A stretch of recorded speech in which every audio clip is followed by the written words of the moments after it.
bangunan ataupun furniture. Oke. Kemudian ulin juga. Berarti Karena kita di negara kayu-kayu lain kita tidak tropikal temukan Indonesia kayu itu. cuman ada di sini ya Mas Putut ya? Di Asia ya? Kebanyakan di negara-negara Asia, ya. Kalau untuk log, istilah log itu kayu gelondongan. Mungkin saya bisa tampilin ya PPT Mas Putut tadi. Mungkin biar gampang. Nah, yang ini ya Mas Putut ya, yang log. Iya, yang ini, yang di atas mesin potong itu log. Kalau ini udah berbentuk papan, ini udah slab kalau yang ada yang sebelah kiri yang kayu panjang. Nah, kemudian ada beam. Nah, kalau beam itu apa sih istilah beam kalau di kayu Mas Putut? Beam sebenarnya bukan di kayu aja ya, di besi juga ada beam. Beam sebenarnya balok. Jadi lebih ke struktur ya? Balok apa? Tiang full apa? Beam ya balok persegi. Kotak persegi. Nah, untuk adik-adik yang sedang menghadiri kuliah umum ini, kita persilakan ya untuk bertanya, baik di kolom chat atau langsung dinyalakan mikrofonnya, langsung tanya ke Mas Putut. Nah, sambil menunggu yang lainnya untuk bertanya, mungkin saya mau tanya-tanya lagi Mas Putut. Tadi Mas Putut sempat bahas tentang proses kreatifnya Mas Putut ya. Jadi Mas Putut itu menemukan materialnya dulu atau desain dulu Mas Putut? Baru hunting material? Bisa dua-duanya. Misalnya kalau saya ketemu materialnya dulu, kemudian membuat desain, itu sering juga. Kadang kalau untuk proses desain, apalagi desain baru, misalnya dari klien atau apa, itu memang harus desain dulu, baru saya untuk hunting materialnya. Nah, kira-kira berapa lama Mas Putut kalau hunting-hunting material? Misalnya yang seperti tadi Mas Putut bilang ada kayu yang ada di dalam tanah, kemudian kayu-kayu yang unik yang ada lubangnya mungkin. Nah, mungkin kan ada request khusus dari klien ya. Prosesnya berapa lama Mas Putut untuk menemukan materialnya? Prosesnya kalau ukurannya umum misalnya kayu yang tidak terlalu panjang, sekitar 3 meter, di bawah 4 meter, kayu lama, itu masih lebih mudah. Itu mungkin tidak sampai sebulan saya untuk kumpulkan material bisa. Cuman kalau untuk kayu yang panjang-panjang, misal di atas 5 meter atau 6 meter, itu memang harus cari, istilahnya kita digging dulu dari orang-orang, seperti kita cari barang antik. Karena beberapa misalnya di kota A tidak ada, info ada di kota B atau di kota C, itu baru ada. Proses seperti itu. Jadi kalau untuk waktunya sendiri juga ya lumayan lama kadang. Di situ kadang tantangannya. Jadi material memang tidak ready stock. Jadi perlu kadang waktu kita dalam proses ngedesain, perlu adanya pengetahuan bahan. Jadi agar kita tahu, oh misalnya kita membuat desain untuk misalnya untuk living atau untuk rumah, kita tahu oh kayu yang kita pakai ini mudah ini dicari. Kalau kita kayu yang ukurannya misalnya kita pakai panjang 7 meter tanpa sambung, nah itu pasti agak susah. Makanya ya kita harus tahu bahan-bahan yang tersedia di market. Makanya kadang kita harus keliling sih, kalau kayak gitu. Banyak networking apa, jadi misalnya kita waktu butuh apa-apa, kita tinggal kontak satu teman, nanti teman satu udah ngeling ke mana-mana. Biasanya seperti itu. Jadi waktu yang diperlukan untuk memproses dari ide kreatif sampai hunting kayu ini emang nggak bisa ditentukan ya maksudnya. Jadi emang harus nggak bisa ditentukan. Kayak sabar banget untuk nyari-nyari barang antik gitu. Seperti itu ya. Kadang misalnya pas saya gambar udah selesai, budgeting sudah, tiba-tiba ada kayu datang nih dari Kalimantan. Ternyata ukurannya sesuai. Ya langsung dapat di hari itu juga.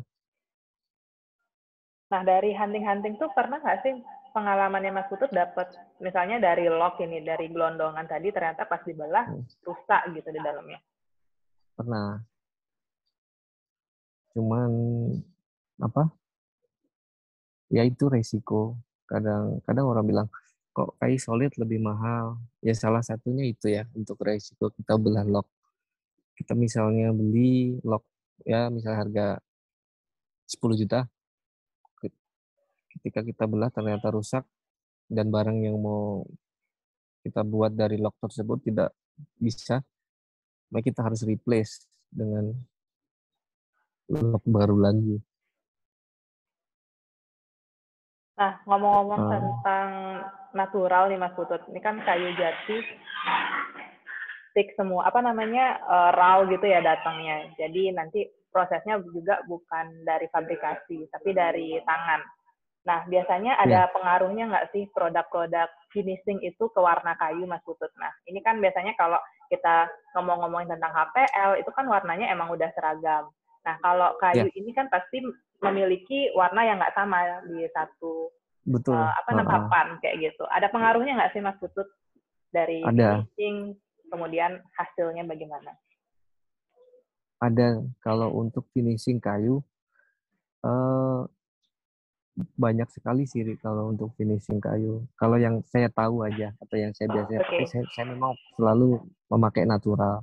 Natural mungkin nanti yang keluar ya warna kayu tersebut kalau memang mau sedikit lebih gelap atau sedikit lebih kasar itu biasanya dia nanti di treatment dari kayunya. Jadi saya nggak pakai kayak misalnya spray atau apa itu saya jarang menggunakan kecuali by request.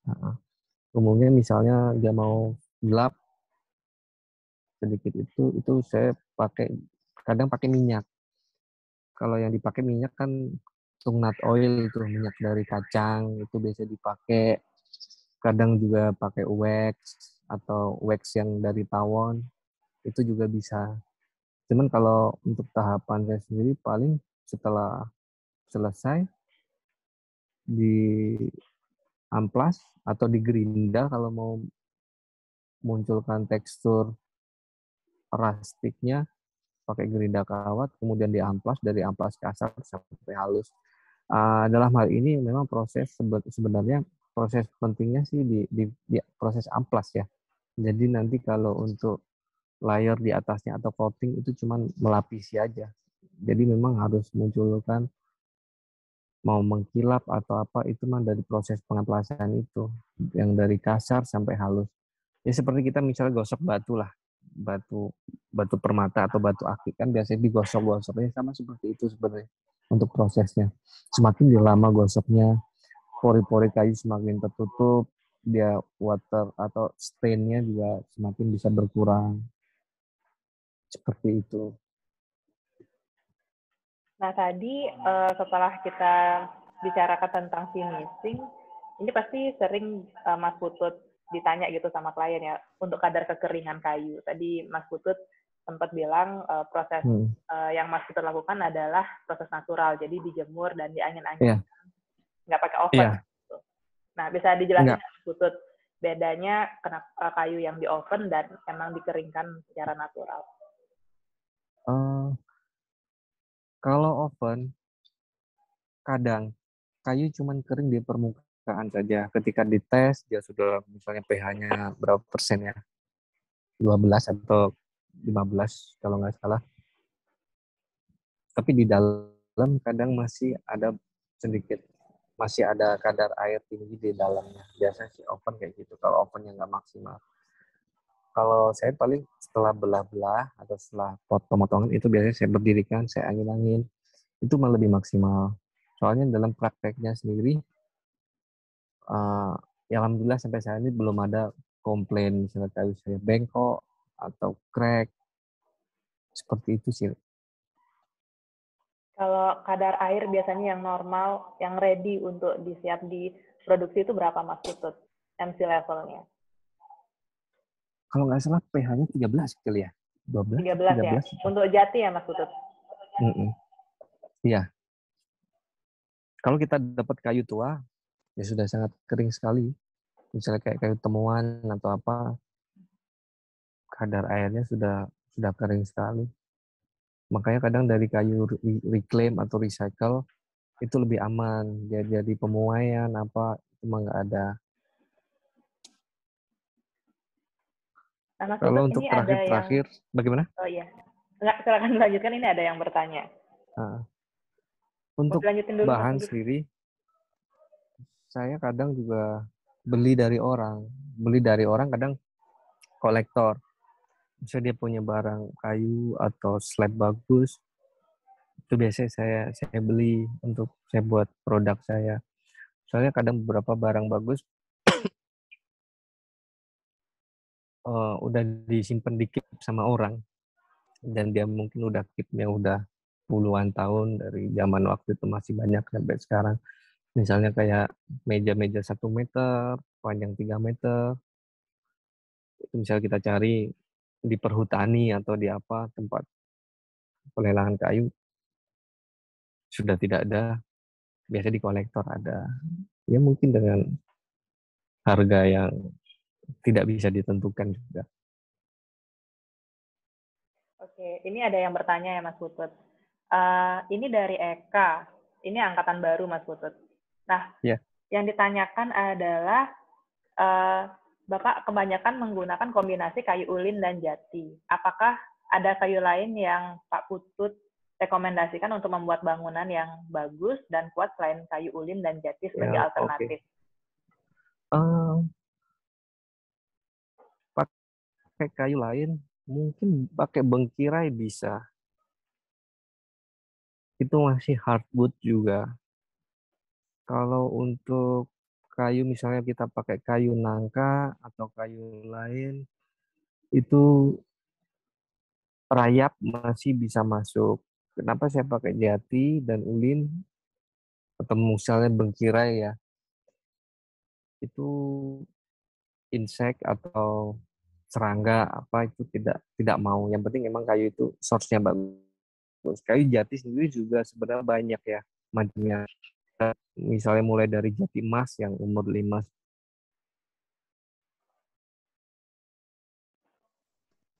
Sorry Mas Putut, Ya, sorry tadi keputus. ya. Lanjut. Ya, kalau jati sendiri juga banyak macamnya. Cuman kalau yang kita pakai umumnya memang ya bisa dibilang kualitas jati yang bagus itu dia memiliki usia yang lebih lama. Usia yang lebih lama karena dia tumbuhnya kan di tanah berbatuan dan kering. Makanya proses untuk tumbuhnya dia juga lama. Tapi dia memiliki serat yang lebih padat dan tekstur yang bagus. Makanya dia tumbuhnya lama. Dan itu lebih keras juga. Dan dari segi harga juga berbeda. Kalau dengan jati emas atau jati yang 5-10 tahun panen,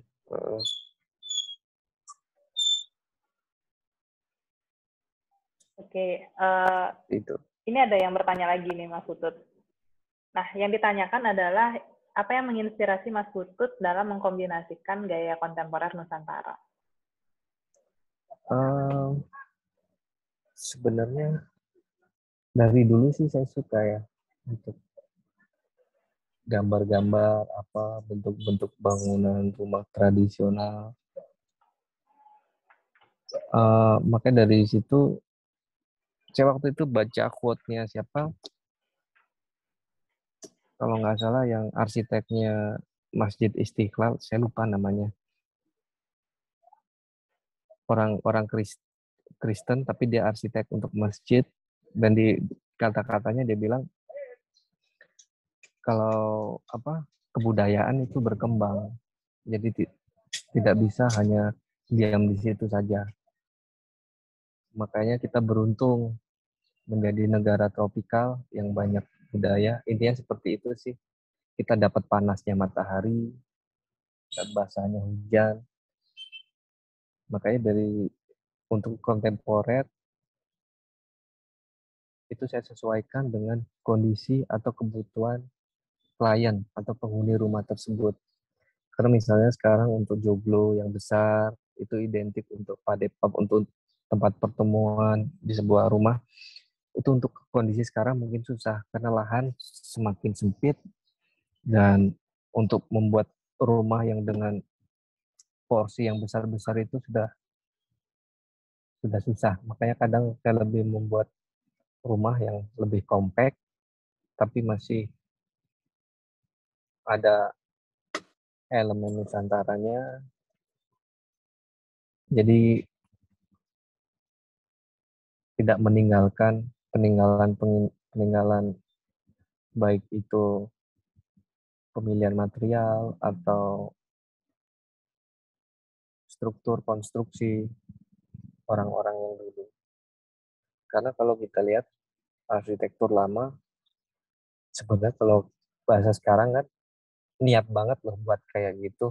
Misalnya tiap balok diukir, terus sisi-sisi misalnya kayak untuk atap pun mereka perhatikan. Di Bali sendiri juga seperti itu kan arsitekturnya. Memang ya kalau kita bisa bilang kita ngelihatnya mungkin capek ya, cuman ya itulah pewujudan dari seniman atau orang tukang-tukang dahulu kala arsitektur lama. Makanya untuk sekarang sih saya dalam desain atau pembuatan rumah kayu masih yang memakai elemen itu. Enggak, bentar. Oke, silakan Mas Putut. Ya seperti itu lari nggak tahu, intinya sih harus suka dulu ya kalau kayak ini. Soalnya ya kita kan nggak bisa dipaksakan. Kadang ada memang orang yang lebih suka modern, luxury, minimalis. Kalau untuk saya sendiri sih ya saya lebih suka ke tradisional, kontemporer. Modern saya juga suka, tapi untuk proses penciptaan desain saya pasti ada ke arah Indonesianya, Nusantaranya, seperti itu. Karena itu dari klien atau misalnya orang luar kita lah, itu sangat appreciate dengan budaya yang kita punya, source material yang kita punya. Makanya kan kadang kalau kita sampai lepas atau yang lebih menikmati orang luar kan sepertinya kok agak sayang ya. Kalau kita lihat arsitek bule-bule sekarang kok dia lebih paham tentang rumah geladak, rumah joglo, limasan, dan mereka kadang juga lebih expert dan kadang lebih lebih bagus, kadang juga bagus sih relatif ya. Makanya kalau kayak ini agak kasihan sih kita sendiri yang punya kurang bisa apresiasi atau bagaimana. Itu dari saya aja. Jadi nggak apa-apa ya bahan-bahan berkembang, tapi apa namanya jiwanya tetap Ya, Indonesia ya Mas Putut ya. iya. Kadang juga saya pemakai besi juga kok kalau untuk di untuk struktur pas kebutuhan. Maksudnya tidak harus pakai yang ada ini nih harus ikutin pakem zaman dulu. Makanya saya bilang yang ngutip quote itu kalau desain itu berkembang, jadi nggak harus di satu satu titik aja. Ya dulu mungkin pas proses awal-awalnya juga agak-agak takut, bukan takut sih, kayak misalnya saya membuat rumah kok agak gini, kok nggak sesuai sama pakem-pakem yang dulu. Kadang juga yang orang senior saya, yang orang yang pemain sebelumnya juga kadang kok gini, bikin rumah nggak sesuai gini-gini. Ya dalam perjalanan ya cuek aja. Yang penting kita menurut kita baik dan oke, kerjain. Jadi kita tidak usah ya peduli ya, maksudnya kritik atau apa tetap kita terima. Tapi misalnya itu menghambat atau buat kita down ya lebih baik tinggalin. Masih banyak orang yang lebih support atau apresiasi ke kita. Seperti itu sih. Oke, Mas Putut ini banyak banget yang ngantri untuk bertanya. Jadi ini ada salah satu yang bertanya lagi, apakah kayu eben atau ebony dan Kamboja bisa dipakai bahan furniture? Ebony bisa. ebony termasuk kayu keras. Kalau Kamboja saya nggak tahu, kayaknya nggak bisa. Itu kayu lunak. Tapi kayu ebon sudah nggak bisa dipakai. Dia udah dilindungi. Kayu itu masuk salah satu satwa endemik yang tidak boleh diperdagangkan. Emang untuk populasinya sendiri juga udah sedikit, hampir punah lah. Sama seperti kayak kayu sonokeling atau Indonesian rosewood yang kayak jati tapi hitam, itu juga udah tidak boleh. Nah, Mas Putut, terkait dengan alternatif bahan ini, ada nggak sih bahan kayu buah-buahan gitu yang bisa dipakai? Mungkin dulu saya juga pernah dengar kayu mangga, leci, gitu Bisa. bisa dipakai. Saya juga punya beberapa furniture yang terbuat dari kayu leci apa. Sebenarnya semua kayu bagus. Yang penting kita merawat dan memperlakukannya dengan baik. Dalam hal ini misalnya sebelum dipakai kita keringin dulu, treatment dulu, anti termit. Cuman kita harus lihat dulu juga ya, misalnya kita buat rumah, paling nggak kan kita tahu, oh kayu ini bisa dipakai. Misalnya kayu apa? Misalnya kayu palet untuk struktur juga kan nggak bisa. Jati Belanda, misalnya, oh ini untuk dinding, mungkin harus tahu peletakannya aja sih. Jadi Jadi sebenarnya kalau karakteristik dari kayu material kayu ya. ya kayu kita banyak banget. Kayu nangka pun bisa di beberapa daerah, misalnya kayak rumah-rumah tradisional daerah Sumatera itu banyak menggunakan kayu hutan. Mereka bilangnya sih kayu kayu hutan, cuman itu biasa kayu nangka. Kalau di Bali sendiri pun kayu tertingginya kan kayak seperti kayu cempaka ya. Iya, betul. Bukan di Jati kan malah. Jadi mungkin peruntukannya kalau tadi Mas Putut katakan kalau misalnya kayu-kayu keras itu lebih kayak ke struktur bangunan. Mungkin kayu-kayu yang Iya, lebih lunak itu lebih kayak ke unsur dekoratif ya Mas Putut. Seperti pintu misalnya yang betul. bisa di untuk crafting gitu untuk ya. ya benar, untuk wall cladding atau mungkin untuk ceiling. Sebenarnya banyak material yang bisa kita gunakan ya. Misalnya untuk cover dinding, misalnya kita bisa ngolah dari gedebong pisang pun bisa untuk cover. Atau misalnya kulit kayu apa gitu. Makanya kan harus sering explore sih, jadi tidak terpatok yang di situ aja. Saya juga masih cari-cari juga, belajar. Nah, Mas Putut, ini ada lagi pertanyaan nih. Ini dari Aldi. Nah, ini banyak banget angkatan awal-awal yang tertarik sama materi yang Mas Putut. Nah, beberapa proyek yang Bapak gunakan menggunakan kayu bekas dan jumlahnya tidak sedikit. Yang menjadi pertanyaan saya, menurut Bapak apakah kualitas, nah bagaimana menurut Bapak kualitas kayu bekas dengan kayu baru?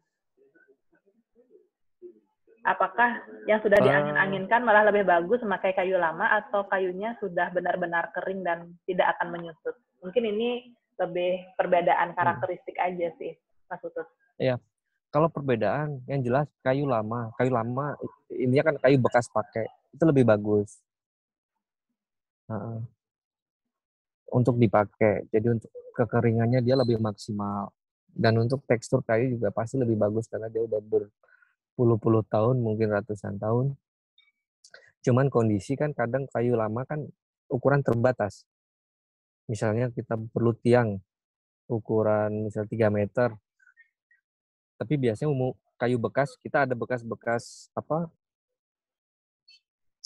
istilah bekas Paku ya. sundukan itu loh, bekas paku, bekas dulu di lubang untuk struktur. Mungkin minusnya di situ. Jadi kita mau nyari yang lempeng bagus itu agak jarang, agak susah mungkin. Kebanyakan ya bekas dipakai, kalau bekas tiang atau misal bekas kusen, dia pasti ada lubang-lubang, bekas engsel, apa-apa seperti itu biasanya. Kalau untuk karakter, ya tergantung kebutuhan juga. Misalnya, oh dia expose tapi nggak masalah, untuk lubang-lubang malah lebih bagus. Ya mungkin itu jadi salah satu unsur dekoratif yang lebih bagus juga. Misalnya ada bekas paku atau bekas plat baja lama yang tertinggal dalam kayu. Tapi kalau kita lihat malah lebih estetis. Jadi dari berbagai sudut atau beberapa ini semua bisa dipakai. Jadi nggak sesuatu yang harus clean, bersih, neat. Kadang orang lebih suka yang tidak perfect. Nah, Mas Putut, mungkin karena waktunya juga terbatas, ini mungkin satu pertanyaan lagi dari saya. Nah, Mas Putut tadi sempat bahas tentang produknya Mas Putut yang diekspor keluar. Jadi mengalami cuaca ekstrim. Nah, apalagi proses pengiriman kan melalui kontainer ya Mas Putut. Iya, Biasanya suhu di dalam kontainer itu lebih lembab biasanya kan. Nah, itu biasanya ada iya. trik-trik khusus nggak dari Mas Putut bagaimana sih mentreatment kayu itu sebelum diekspor? Kalau biasanya di dalam negeri kan kita hanya mobiling biasa aja ya, tidak memakan waktu berbulan-bulan. Iya. Kalau treatment khusus sih biasanya nggak ada sih, ya. Paling treatment khusus ya paling kalau di kartu cuma sekedar fumigasi. Kalau dari kita paling ya harus dipastikan kalau bahan yang kita pakai memang benar-benar sudah kering, sudah tidak bengkok. Karena barang diem biasanya sih saya diemin dulu. Misalnya barang sudah jadi, saya cek beberapa minggu ada kerusakan nggak ini. Kalau memang barangnya besar, saya pakai knockdown. Dan mungkin penting untuk kayak cover mungkin ya. Kalau beli di kargo, saya bubble wrap itu nggak pakai karena itu kadang ada gas atau udara dari kayu itu kadang malah membuat flek karena finishing kita natural. Jadi kalau memang benar-benar barangnya itu spesial atau misalnya solid top table yang utuh, itu saya kasih rongga udara. Paling bungkus pakai karton atau single face yang nggak terlalu rapat sekali, tapi di cover lagi pakai ya box. Box kadang saya buat sendiri kalau memang saya khawatir terjadi apa-apa, mungkin di packing kan kali ya. Soalnya kadang Jadi kan kita lebih nggak tahu pengen di ke packing kontainer, ya. entah ketindih apa atau apa, pas di gudangnya juga lama. Makanya saya jarang memakai kayu-kayu basah, misalnya kayak kayu suar atau apa, ya jarang sekali saya pakai. Soalnya saya tak apa males resikonya itu loh, males dikomplain kan kalau kayak kita. Yang penting kan kita waktu deliver sampai ke klien pun ya bagaimana caranya kalau harus klien happy, jangan terakhir-terakhir ntar ada telenovela lagi, drama-drama gitu. Saya sih menghindari kayak gitu. Jadi karena ini kayu, jadi lebih kayak ke art ya Mas Putut ya, bukan barang yang emang fabrikasi, emang betul-betul Iya, handmade. iya kalau untuk saya juga mungkin karena alat juga terbatas, saya tidak punya seperti pabrik, seperti ya yang bisa mass production. Memang saya lebih ke concern barang yang ya satu dua pieces, nanti buat lagi berbeda seperti itu. Jadi satu barang ada yang diciptakan yang cuma satu, mungkin beberapa jadi nggak misalnya produksi banyak puluhan atau ratusan sih enggak ya. Oke Mas Putut, mungkin waktu juga yang harus memisahkan kita nih untuk sharing-sharing hari ini. Terima kasih Iya, sebelumnya udah sharing Mas Putut. Mungkin keadaan juga uh, kurang kondusif mungkin hari ini ya. Nggak masalah, jadi iya. mungkin adik-adik sharing kali ini kita sudah record dan kita akan upload di YouTube Prodi, jadi nanti yang ketinggalan itu bisa ditonton kembali di YouTube Prodi. Nah, Mas Putut, sebelum kita akhiri, saya ingin kasih applause dulu nih untuk dari adik-adik ke Mas Putut yang udah kasih materi hari ini. Nah, makasih banyak Mas Putut. Mungkin dibanding dulu angkatan saat ini lebih banyak dapat sharing materi dari expertnya atau dari alumni-alumni dari ISI ya. Nah, sebelum kita akhiri, kita mau foto bareng dulu di Mas Putut. Mungkin adik-adik yang lain bisa di-on-kan kameranya karena kita akan dokumentasikan sebentar.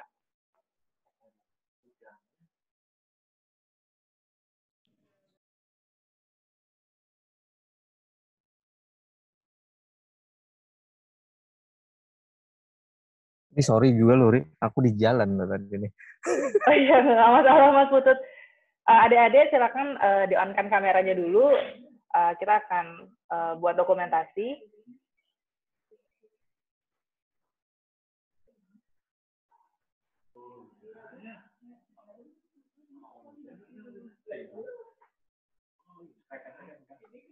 Oke. Ya.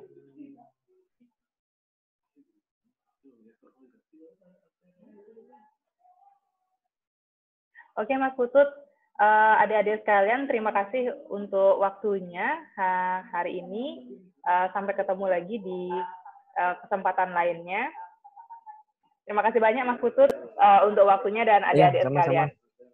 Terima kasih Mas Putut. Iya. Untuk adik-adik sekalian, untuk link absen silakan ada di kolom chat, silakan di absen untuk hari ini. Terima kasih, selamat siang semuanya. Terima kasih Mas Putut. Iya, sama-sama, Ri.